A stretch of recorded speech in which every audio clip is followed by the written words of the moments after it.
Ravzanın içinde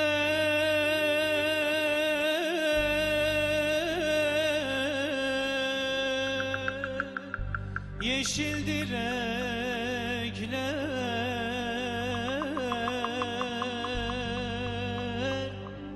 semadan iniyor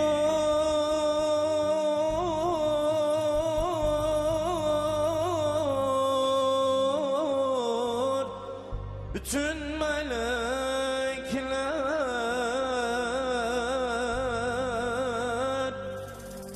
orada kabul olur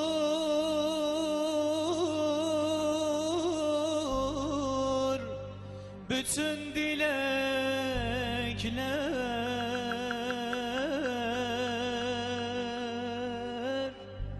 Açılır Ravzanı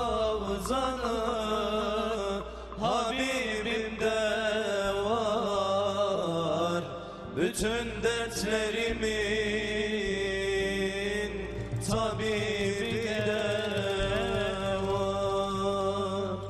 Kimler yapmış ol Ravzanın yapısı, meleklerin açmış tavaf kapısı.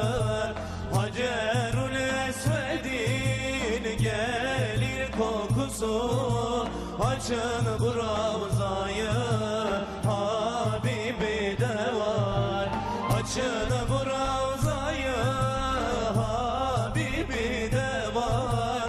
Bunca dertlerimin talibi de var.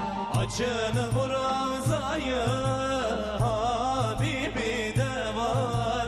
Bunca dertlerimin talibi de var.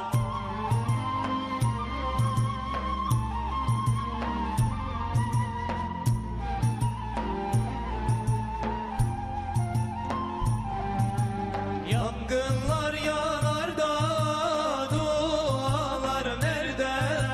Aşkımın ateşi kaynıyor bende. Kalkmayınca görmez gözdeki perde. Açın bu Ravzayı Habibi de var. Açın bu Ravzayı Habibi de var. Bunca dertlerimin talibi de var. Açın bu Ravzayı Habibi de var.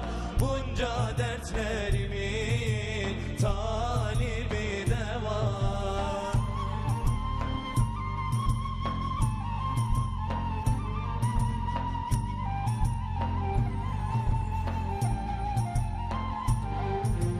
Ravzana bakmaya insan mı doyar?